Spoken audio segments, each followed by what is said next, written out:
What's crack-a-lackin'? Well, rightio guys, welcome to episode 4 of the Trot. I'm going to say this every week until we get to like 50. We're back for another week, who would have thought?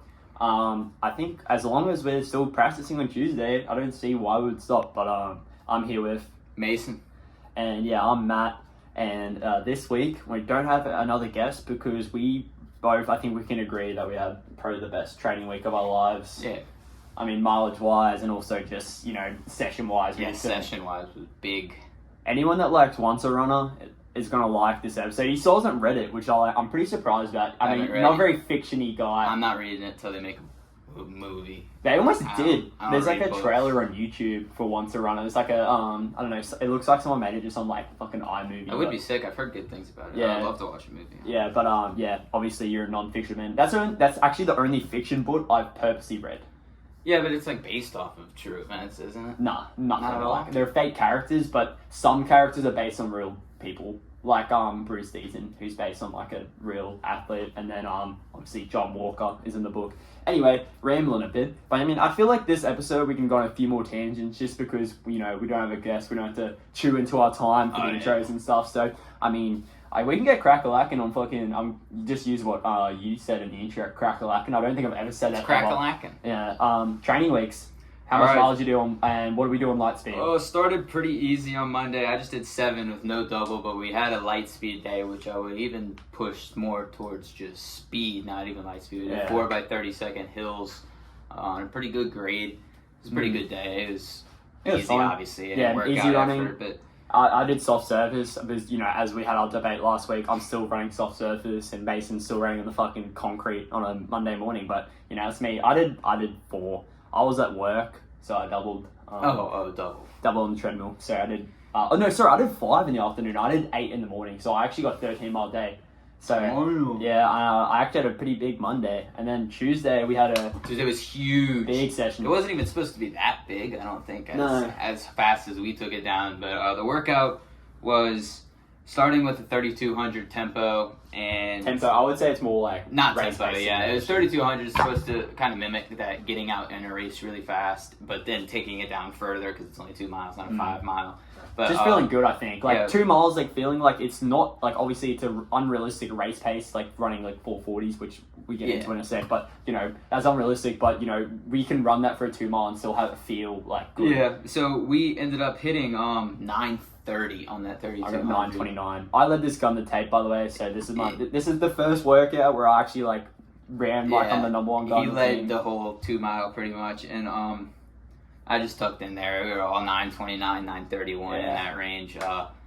We had a good bit of the team with us on that. Yeah, team, that was impressive. I mean, Alex, the guy we had on last week, said he actually PR'd through 3K because we went through an 8. I went through an 8:53, 8:54. And he came and right behind me. So 3K PR for Alex. Third fastest 3K I've ever run. Yeah, I mean, still pretty. I've gone through 5Ks a lot. Actually, I went through 5K at 8:49. Yeah, then I don't think we had any structured rest, but I would guess it's 3 minutes, 4 minutes before we did it. I wore spikes. I should also mention Mason wore flats. I did wear flats.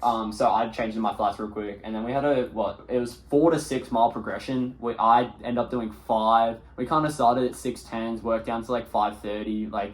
Wasn't anything that fast at all. It was just more a slightly harder aerobic effort. I think it wasn't supposed to be a real hard push it down to 5 flats kind of thing. Yeah, I felt absolutely amazing on this day. So I ended up doing 6. I didn't feel like I was pushing anything by going 6, and it was in what we were assigned. So I went the whole 6 with Cade, and we ended up taking it down to 5:36 for the 5th mile and 5:25 for the 6th mile. We were 5:36 for the 5th mile. We were right at where we were supposed to be, and it felt really good. I stitched myself up. I was feeling really good, and then everyone was like, "Yeah, we're doing 5," and I was like, "Oh, if everyone's doing 5, I'll do 5." I wasn't feeling good, but I ran really well in that 2 mile, and I was like, "Dude, I'm having a good workout. I just need to stop being a pussy." It's just I just find progressions mentally hard. I just need to I need to dial in a lot more than I think I need to. Because you expect it to start hurting a lot more than it's actually going to start hurting. No, I expected not to hurt for a while. I was like, I can run 540s and not hurt, but it's it still hurts. No, but 610s still don't feel comfortable. Especially after that's what you have to tell yourself when you're going into it. That's exactly how I felt for both of these, because we did that one with the mile that we started at, and the same thing, just a 7 mile progression, and I also big dick that workout.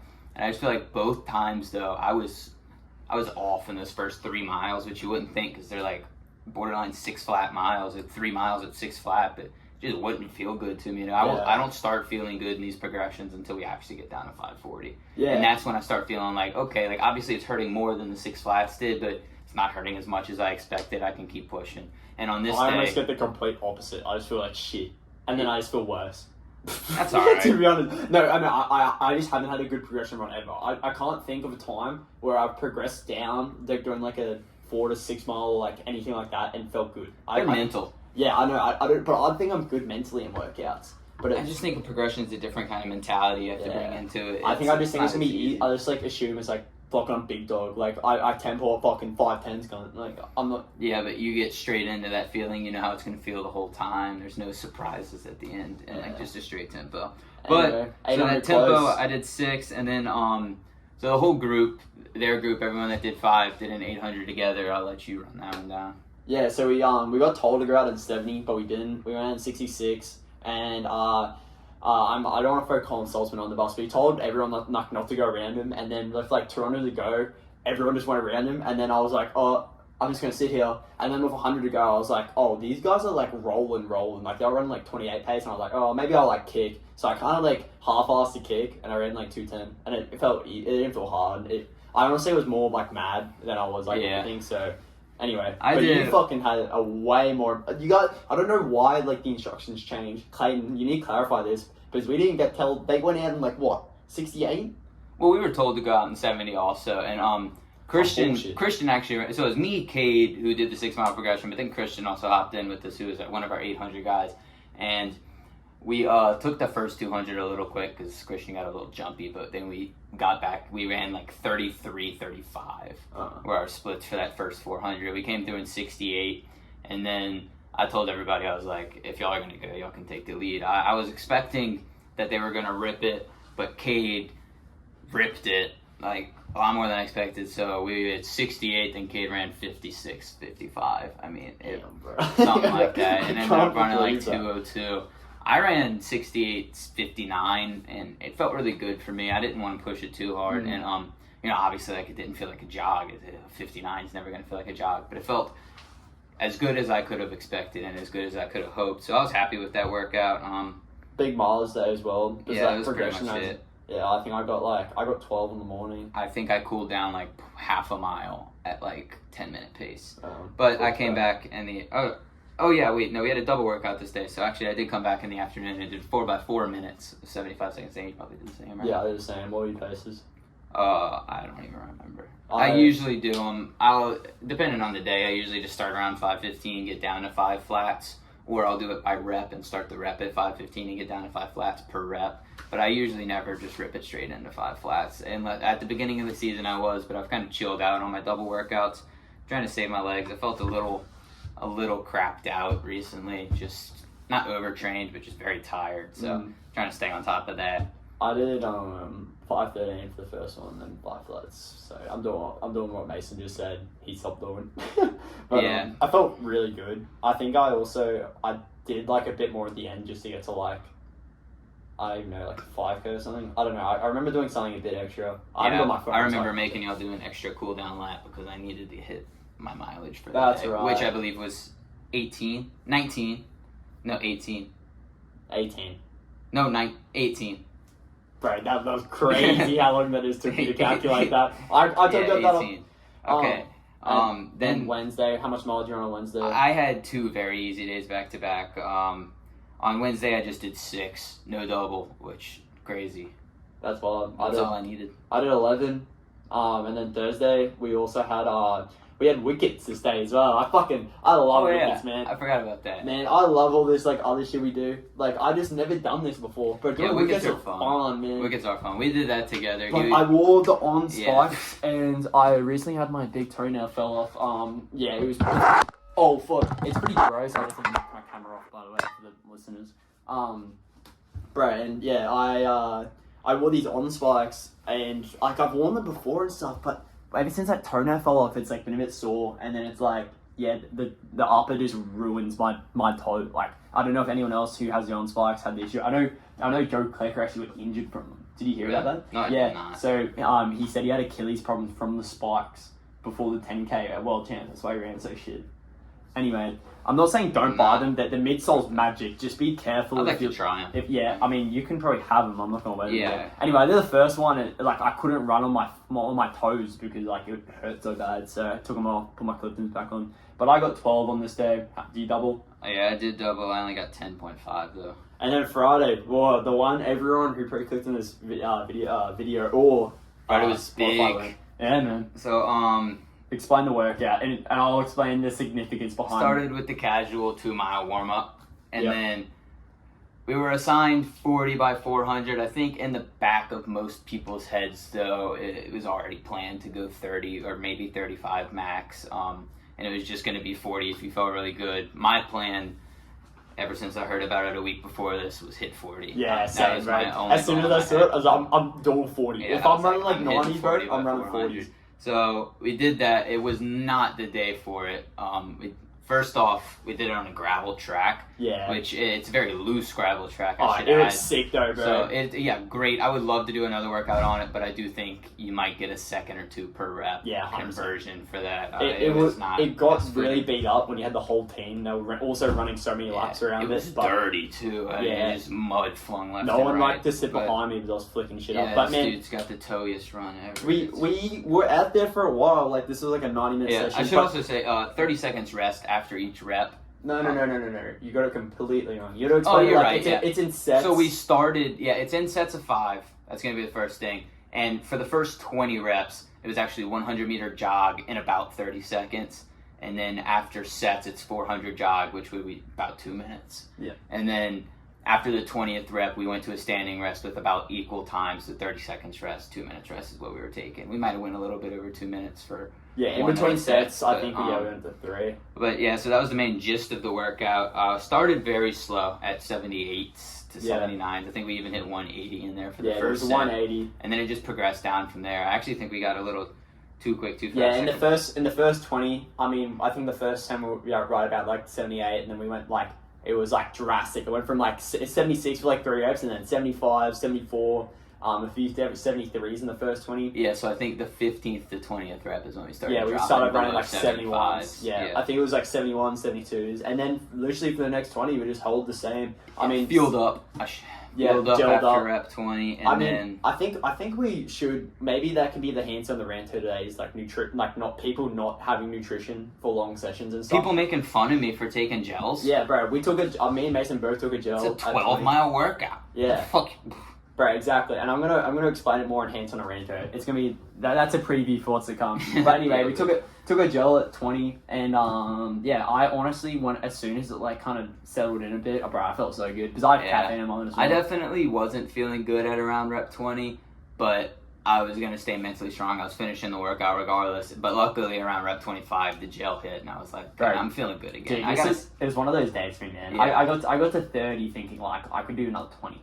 Like, mentally, I was just there that day. Like, I wasn't even feeling good, like, honestly. Like, I got to, like, 35 and I was pretty cooked, but I was still mentally there. And I even, like, Clayton, like, jokingly said after we finished it. So, in the last set, we kind of rolled more, like, 71s, and then last rep, 68. Well, the last 3 sets, really, were all 72, 71. 71. Yeah. We really didn't get over 73 for any of them after 25 reps. I mean, like, much. after, like, we both, I mean, I went up to Clayton was, like, as jokingly said, because as I mentioned in the intro, the Once a Runner reference, so, if you've read Once a Runner, obviously there's the interval workout, which Clayton literally said to me is the exact carbon copy of what we got. Yeah. Like, obviously, if you've read the book, Quentin Cassidy did, he ended up doing 60x400 off in sets of 5 off a 100-meter jog, and then a 400 jog between sets. And yeah, I mean, he was running them in 63, 64, but he was you're not getting a silver medal at the Olympics. Dude, I love Once a Runner. If you like Once a Runner and you're listening to this, bro, honestly, DM me about it. DM me your thesis about it, because I'm so interested in this book, and I just, like, think it's, like, pretty niche. Like, I mean, guys who read it on the team, bro, I've read it, like, 4 or 5 times. Like, I think it's, like, gospel to me, bro. So, yeah, having this workout was, like, dude, I felt so badass doing it, bro. Like, posting that shit on Strava, man, I was like, oh. Yeah, posting it on Strava and being able to caption 40x400 was pretty sick. And the run in total, also, I know there's a lot of elapsed time, but 12.28 miles at 5:31 pace for like that total. It's pretty Yeah. cool. It's rolling, For bro. me, that's a pretty good workout. Rolling, That was bro. the main gist. We of it. averaged 74.2 as well. I did like real. It took me so long to do this maths, bro. Adding all that shit up, bro, it took me so long. If you would have 40 things. subtracted the milliseconds and not added the milliseconds in there, we might average like 73. Yeah, maybe. But yeah, I mean, like I doubled 4. I doubled 3. Yeah, I actually felt really good in this double. I did think not. I was just, I was bro, absolutely shot. I was so hyped up, and I had 3 eagle, like, noises, so that helped as well. Yeah, bro. Nah, honestly, I was like sending shit into the group chat, going like, yeah, bro, like I'm going to nationals. Like I'm so fit. I remember on the indoor track. Yeah, on the indoor track, we have like Calling indoor track. shots at people. We won't say names. Yeah, bro. Honestly, Don't beat people. So Saturday I did 5. Saturday I just did 4. I felt so bad. I was absolutely shot. Honestly, I remember I met you. I saw you in the gym, and like I ran fucking. I ran like 2.5 in the indoor track, like running like 8-minute pace, and I tried to go on the treadmill and run 7:30s. Ran 7:30s for like 2 seconds. This was in front of you as well. I was like, nah, straight back to 8 flats. I ran fucking 5 miles to 8 flats, dude. I actually did do 7:30s. I was trying to it didn't feel good. I was just trying to break my legs up, and running 8 flats sometimes just doesn't do the job for me. I feel like I really got to get the blood going. Anyway, and then a nice and easy straight Sunday. into the long run, and we kept it easy. Obviously, this wasn't a rippable long run after those 2 workouts. It was really just long recovery. An hour 35 minutes of running for me, which is 13.09 miles. You know, just easy pace, 7:15. Yeah. You probably did like 15. Yeah, I did 16 at like 7 flats. Yeah, so. But like, It's like 2 to be hours. honest, like I was like, I don't know, I got to Saturday and I was like, dude, I'm on for a fucking. If I actually don't pussy a long run and do like something like decently long, that I should be doing. Like I'm doing enough mileage now to be doing like 15, 16. Yeah, I agree. At You know, least. your long run should be At 60 least. miles if you're doing over 90 miles. So, like, I think. Yeah, I did 16, 7, yeah, like 7:03s or something with Colin. I just rode with Colin. Colin did. Yeah, they 15 did as well. mid-city loop, which is a giant loop. We run through the French Quarter for our long runs. So most of the time, we'll just turn back around and run straight back through the French Quarter down St. Charles. Obviously, I don't know what that is, but it's a dirt track where the yeah. streetcars are. You It's know, a street giant came named streetcar Desire, bro. But Right, literally, like, then the real thing. there's another loop that takes you instead. Once you get out of the French Quarter, you'll go up into New Orleans, up towards the top of New Orleans, back to the left, and then back down to Audubon Park, which is where we meet. So the 2 different loops. They did Mid-City, which is the loop. We did the out and back for the 13 total. And that was pretty much it for the week. It was a very good week. I think max benefit for me. I don't think I could have gotten much more benefit from a different training week. How many miles did you start? 76.6. So it wasn't my biggest mileage week ever. It was actually my 3rd biggest mileage week ever. But you know, it was such a hard week that I didn't want to push my any days. Like I wanted 4 miles of recovery on Saturday. I didn't need to go any further. 95. Yeah. Right, fuck yeah, man. I'm so pumped. I'm so like hyped up. Even though I ran like shit today. Imagine doing 95 miles and just not doing 100. Bro, like Couldn't. where was I gonna get those extra 5 miles, bro? I wasn't doing a fucking. Do a double on Saturday. Bro, I wasn't gonna do a 21-mile long run, bro. Saturday double. What, 5 miles Sunday double? You reckon? Yeah. You reckon 5-5. Clayton would like that? 5-5. He Bro, wouldn't know. I've done Didn't 100-mile have to weeks know. before. Just Like, accidentally post it twice and be like, oops. dude, I did 100-mile weeks when I was 16, dog. Like, and ain't no biggie for me, dog. That's All big I'm for saying, me. all I'm saying. I'll burn But myself out. anyone who's like a long time Matt Hanso follower, bro, they know the shit I was doing, bro. I was posting like on YouTube hella when I was running like 90, 100-mile weeks, bro. Yeah, I think 100 mile weeks are good, but you need to do it right if you're gonna do it. Gym 3 times a week as well. Yeah, bro. I was fucking That ain't doing cooked, it. cooked. You gotta cook yourself if you're young doing that. Yeah, but look where I am now, guys. I'm going to national. No, I can't be saying that on a podcast. No, I'm not going to nationals. If you speak it into existence, you Yeah. have like a 33% higher chance of actually getting it done. Yeah, bro. That's a bullshit statistic, but there's some studies that show something like that. I mean, like, That's true. I just think it's like there's a point where it's like I've got like what? I've got 3 more years of college. Like I might as well like try and get good because like I don't. Oh yeah, I don't- You're not in this sport to be mediocre. You always want to be good. So setting big goals for yourself, I don't think is But- anything and I it's would like- sulk upon. You know? I don't think like realistically I'm actually like that far away. Like if we're speaking about it like literally. No, yeah. Like you know I don't I'm emulating what Colin did. Especially Colin if was you're close. as a sophomore, Freshman. or freshman. I'm sorry, yeah, cross freshman. You what you've done so far is definitely putting you on track. I think speaking it into existence is the first thing you should be doing. Also being realistic with it though, you know, like. Yeah, I know. I'm outside. Like I'm gonna have to have a day out, like a day out. As a senior, you might not have to have a day out. You might go into it as one of the guys that like should be doing it. Like if you're in the South Central region, you definitely could snag a spot once you get really good. But there are good runners in South Central region that aren't on the 2 big squads or the 3rd big squad. I mean, realistically, I'll need that 3rd spot to go to nationals. Yeah, I think because I'm not beating their top 2. It would make things a lot easier if that 3rd place team in our region gets the auto bid. Yeah, because, that's for instance, it'll probably be Tulane. It's going to be that 3rd team, which I would love to see them get the auto bid. I'll say that right now. It'd be good for New Orleans running. Yeah, it'd be good for New Orleans schools in general too. I think that would be sick. Tulane's been a powerhouse in other sports. They're really going uphill right now, and cross country is too. And I would love to see them make nationals. I mean, we're rivals with them, obviously to a certain extent, but we don't want them to run shit. Yeah, but if they don't get that auto bid, then they're gonna have guys like Bradley and Jack Jennings that have both placed. Well, that's when it's like you got to be realistic. It's like like obviously like that's like tall. Maybe when they're all seniors. Well, like, they went number 2 and number 8 at Southern Showcase, and they're pretty really good runners. And Jack there's another guy from Tulane who was in between me as well. I think he came like 24th. Ryan Atkins. Yeah, he's good too.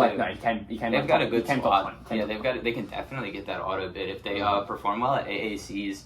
I think that's going to be the big thing that gets them there because they've already performed pretty well.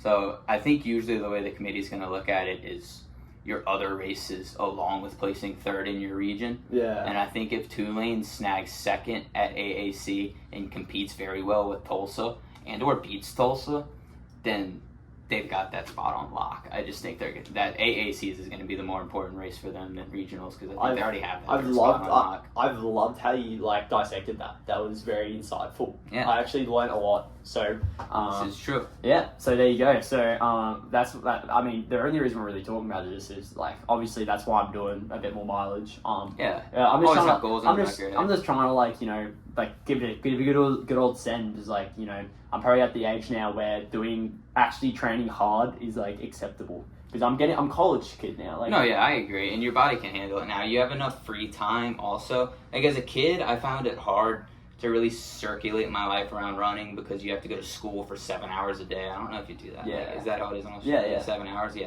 so like 7 hours a day, 5 days a week, where you're just forced to do things. Makes it like we're like in class, I wouldn't even be able to get up and get water sometimes. Like usually be like no, like we're in the middle of class, and I'm just like. I ran 13 miles this morning. I'm trying to get a sip of water. Like, what? So I just think once you grow up and, like, you kind of get to control your life a little bit more. I go to class 5 times a week now. I'm so much more able to focus around running, and I can really start to hammer things a lot harder than I used to. And recovery, I'm able to prioritize recovery so much more. Dude, honestly, I feel like I don't even do school. It's like, I mean, I'm taking freshman classes. Borderline, like me too. And I'm taking... You're taking 4 hard science classes, but UNO is just not that hard of a school. I mean, and I'm very much smoothing through it right now. I'm just having there's tangents, but no. But the relevance is obviously a lot of my listeners program. There might be some high schools. Yeah. This you got to think about these things when you're like looking for a school. So I mean. Somewhere like UNO, like a public school, like also remember that the school is probably going to be a bit easier. Like you would expect a public university to. It's not easy though by any means. No, I'm not gonna say any names of other colleges, but there's colleges out there that make their school hard, but you learn a lot less. So, for instance, my girlfriend, she went to a school and her chemistry class. I just remember all of the stuff that she was learning. And she would show it to me, and she'd be so confused. And I'd like see her material and be like, "Man, you're like 6 weeks behind us. You haven't learned like any of the main components of chemistry. You're still in lesson number 1, but they're making this so much more difficult than it has to be. Like I could have gotten you to understand this in 5 minutes. Instead, they're giving you like the hardest kinds of questions for this one topic, where you could have just mastered it by doing the easy questions. I don't know. So I just feel like at a school like UNO, they do a very good job of teaching me. I come out with a lot of knowledge, but they make it easy for me to pass as well. They work with me. They care about my grades. I feel once you get to the bigger schools, it gets more of a business side of things. Yeah, there you go. Also, tuition. The relevance of this other tangent, but this is good. This is good discussion. I think the relevance of that is obviously thinking about a smaller school compared to a bigger school as well. Yeah.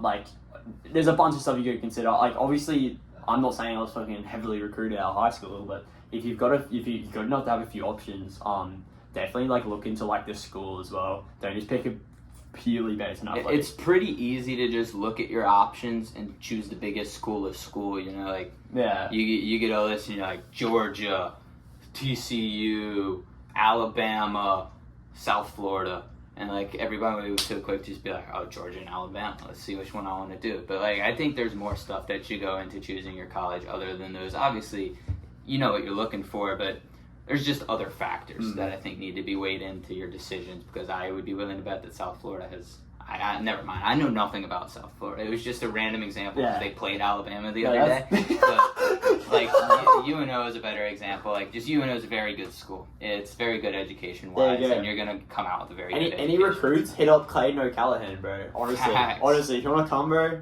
come over, man. We'll help you out, bro. Coach OC, bro. Give him a follow on Instagram and TikTok, bro. Anyway, I feel like that tangent replaced keep off UNO. So I guess we'll just roll into relevant running news. Radio, relevant running news. And, you know, the track season's over. Like, we're track runners mostly, obviously. But, unfortunately. You know, yeah, I mean, something pretty cool, like Berlin, bro. Fucking, I had a few friends running in and shit, and people from my squad, yeah. I knew one person, Yeah, it's pretty crazy, man. Berlin, what a place, man.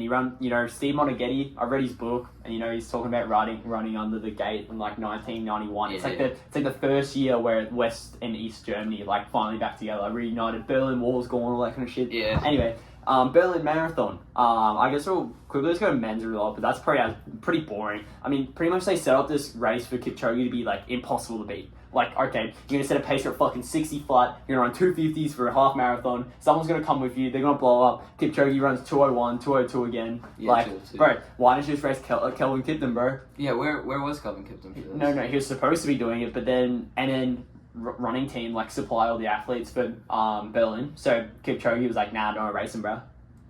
Yeah, fuck that guy, bro. Kipchoge bad for sport. I don't... that was... Dude, that was very little... You're going to get some hate for saying that. It's a bold statement. If Tony's watching this, he ain't going to be happy. Yeah, that's my bad, I didn't mean to say it like I don't necessarily... I don't disagree or agree. Obviously, I love Kipchoge. I think he's a very humble person. No, I love the guy. Yeah, at the same time, I don't know. I haven't looked into it deep enough to say this is Kelvin Kipton or Eliud Kipchoge's fault, but they need to race. They haven't raced yet. You've got two borderline world record guys. You know, you see Yared and Jakob go line up toe to toe at Steve Prefontaine. Okay, you know what also pisses me off more? You know, Valencia is a fucking NN running team event. It's literally NN running. It's like their marathon, and they're not sending Kipchoge, but fucking Kelvin Kipton's doing it again. Yeah, and he's gonna break the world record, and then everyone's gonna be like, oh, well, imagine they both race at Berlin. Yeah, it's almost like they just don't want to race each other, and I think Kelvin Kipton's a little underrated in this conversation, because I honestly, if I had to put a wager on that race, I might put it on Kelvin Kipton. Yeah, I would, bro, because he's better than him. Yeah, I might put it on Kelvin But, like, Kipton. oh, bro, it's just like, it's like all your American guys. I already said this on the podcast, when you guys, like all the American, like, BTC and, like, all those guys, they don't race. Yeah, but I also get, like, you can't be... I think they should have just... It's better for training, but I'm speaking just from a purely entertainment point of view. Obviously, Jerry Shoemaker's going to be, like... Jerry Schumacher's going to be, like, you know, he's going to be wanting to train the most scientifically way possible, and racing all the time isn't the best for training. If you're trying to peak for an event, you don't want to be, like, doing all these other, like, really hard races. Yeah, but I think, like, a guy like Jakob, for example, does it perfectly. The perfect balance, and when he does race sometimes early season, you know, he'll come over to America and run, for instance, that sound run that he ran, for example, in a 5K, and he wins it in 13:02 because he knows he could do it. You're still out there racing. You're giving people entertainment, but at the same time, you're a 12:40 guy. You know you can win that race. You know you're going to win that race. Yeah, like, even stuff like that is what I want to see. And I get from a marathon perspective also that, like, Kipchoge is not just going to line up 4 times a year without rigorous training. No, I don't want him to do that, but it's not... But they needed to run the same race. Kelvin Kipton was supposed to be doing Berlin. He said after his last marathon, after London, he was going to Berlin. Well, so they as soon switched. as Kipchoge wanted to... Yeah, they switched. So they... What? Eliud Kipchoge flaked the first time, Kelvin Kipton flaked the second time. No, they both flaked. No. Well, this is Kipchoge, bro. If you think this is Kelvin Kipton, it's not. It's Kipchoge for sure. But think about Kipchoge's reputation. He can't get beaten. if he gets beaten, like when he got beaten at New York, bro, that's like devastating. He was trying to win every major, and they made that New York field so weak, and he still came like 8th. No, so I don't know. I really love Kipchoge. I'm the biggest Kipchoge fanboy from day one. I've got heaps of fucking Ineos merch. I've got fucking heaps of Kipchoge merch. I fucking love the guy. All I'm saying is that's really been pissing me off recently. Anyway, that was a massive tangent. And I don't actually hate Kipchoge. I don't mean that, but anyway. How about the women's marathon? Yeah, this is the more impressive one. This is the one we should have been discussing for 4 girl minutes. ran 2:11 in the marathon, which... Have you seen the IAAF like chart for it? You know what it's equivalent to? What? Like 3:46 in the 1500. Fucking like I think it was like 13:51 in the 5K. Like some ridiculous shit. Like way under all the world records. I mean, you got girls 14 flat in the 5K now, 2:11 in the marathon. Right. These are faster than some of the fastest guys that I know. American guy runs 2:11:49. He's sponsored. Like he's a pro runner. No, exactly. That's what I mean. Like I know guys right now training for the marathon, coming from what? For instance, first guy. Like, I'm not gonna say names, but there's a guy coming out of BYU. He's out for 2 years now. He's training for a marathon. He's trying to run 2:18. That's his goal. I also know a guy from Colorado that ran 2:18 in the marathon, and it was hot. Like, it was the shit. It was like, dude, he just ran conference. 2 weeks later, he comes out and runs 2:18. This is insane. He qualifies for trials. And then you got a girl running 2:11. That's ridiculous. I mean, these are guys that we look up to. So quick. Yeah, as D1 runners, like, I'm looking up to these guys. And then there's girls running faster than them now. It's like, they're getting quick, man. And, you know, there's going to have the sub-14 girl run soon. They're going to have sub-2:10 in the marathon now, I guess. Yeah, I mean, it's 49 seconds, and she negative split it. And it's like, I honestly think Valencia's faster. Bro, I also didn't know who she was. No, she had went, no clue who okay, she was. This is going to bring up another discussion, but we're not going to talk about it. You can insinuate what I'm trying to say, like, if you know me well enough and know my opinions on certain topics. But, so in March 2023, she ran 2:32. In, what's it called? In March 2023, a year later, she ran 2:12 something, and then she ran 2:10. So, I mean, use that information as you please, bro. That progression's pretty crazy, though. Anyway, I mean, still fucking impressive, even if, like, that was the case. Like, that's still impressive. I'm not, like, taking it away. Anyway, moving on to Hanso and Ranto and everyone's favourite segment, Apples on a Baffle, where it basically just becomes the same thing, because we just argue. Anyway, what's yours this week? I just hate the way he runs. Bro, this is what I mean. Like, I can't fucking just change the way I run, bro. Like, he just, like, so kicky. I don't know. So first off, you can't run behind him, even on a normal track. You have to give him, like, 3 feet. Cade's the same way. You need, like, 3 feet of room to run because your legs fly back so far. But then we run on dirt track, and he, like, puts so much, I don't know how to explain it, but, like, just kick back. Like, he's got such a kicky back stride.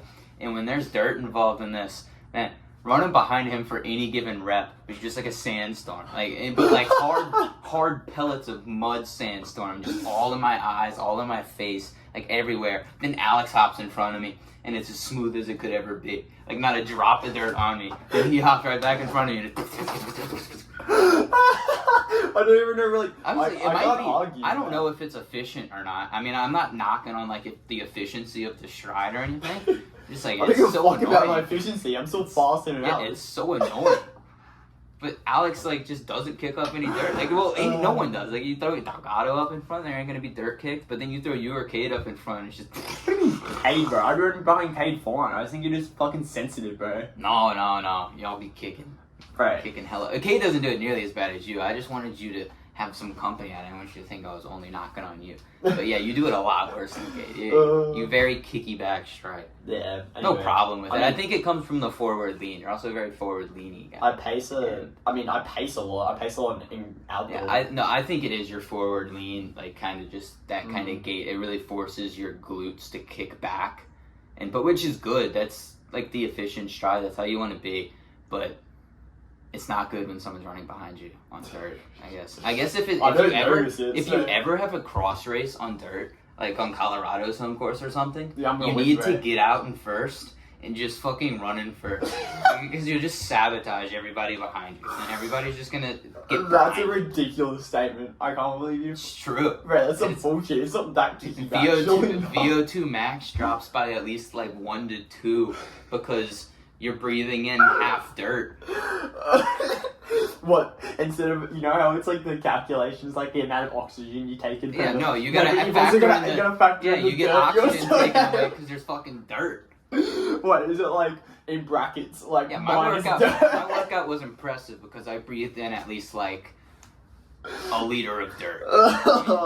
That's ridiculous. I still don't remember what yours was. So. Yeah, no, mine is about nutrition on workouts. Oh, yeah. Okay, This I is saw also kind of mine. I saw a photo on Drew Bosley's Instagram. Probably the best collegiate cross guy. I mean, he won 3. I saw he it won too. 3 nats. And bro, yeah, he's sponsored by Morton. Like, he's an NIL deal with Morton. Like, he takes Nil. Morton on fucking like Yeah, I saw it. workouts and stuff. I peeped his Strava to see exactly what he the workout he did that day, and it was like just a 10-mile tempo. Yeah, And he took what? like a whole thing of Morton and a gel. Like, He bro, took 2 gels throughout it. bro, that's crazy. That's a lot of nutrition. Yeah, I mean, I don't know if this is exactly 100% true, but yeah, I get for a 10-mile tempo. I'm like, turning this into mine also because Yeah. I just feel weird when people like make fun of me for doing a gel, and I'm just like, dude, I feel like it's gonna help me recover better. First off, any workout over 6 miles, I'm gelling up, bro. Yeah, from now on I am too. It's actually really been helping. I only started like 2 weeks ago, and I've been enjoying it. I also thought they would taste a lot worse. It's 6 miles. It's 6 miles, but it's also like, think about how long you're out there for. Like, and it's also in here. It's also that fact of like that sodium. Like, you want. Yeah. I feel like you would have to have an electrolyte drink with you when you're working out here. Anyway. But for me, they've got to be the flavored ones because I tried the Morton powder, the 160, yesterday or no, today. I did it today, and it's just like, I guess I didn't use enough water, but the shit was like gelatinous. It wouldn't even come out of my squirt bottle. Like, I had put it in a Gatorade squirt bottle, and I tried to squirt it in my mouth, and it just wouldn't come out. Yeah, and I was like, that's what Morton be like, bro. I don't like it, but their gels are good. I like the Morton gels. It just tastes like jelly. Yeah, but it's also like they're so expensive. I actually need to get more Morton at work tomorrow. But yeah. Anyway, I mean, just basically like, don't think you're a pussy for having nutrition. And on long runs, bro, anything over 13, I'm gelling up. Yeah, it's crazy because like Hunter doesn't do it on his long runs, and he does 18, and I'm like, how? Like, dude. No, He takes Morton though. He takes Morton before his runs. You can do it. It like 100% you can do it, and there's probably is benefit to not having nutrition on some runs. I do agree with that. I just think for like there's no point to pleading yourself that much unless you're training for a fucking marathon. Yeah, no, I enjoy it because I think anything that you can also do on race day, it's okay to do it in a workout. Yeah, I mean, in my opinion, and I will take gels before my races now as well. So I don't see a problem in doing it for workouts. Yeah, but anyway, that was a really good week of Hanso and Ranto and Apples and Baffle actually. But yeah, that's the end of the pod. Any closing remarks? Anything to look forward to this week? You can kind of preview. We got lumberjack workout. We're not gonna spoil exactly what the workout is, but if you know what a lumberjack is, then you know what we're doing. Yeah, that's the workout this week. We're starting to taper down a little bit, so now we only really are gonna have one big workout a week. Even though I died this morning. Yeah, I died this morning too. It was not as easy as it was supposed to be. But yeah. Anyway, there's a bit of a preview for next week. For next week. But yeah, with that, yeah, we'll catch you in the next one.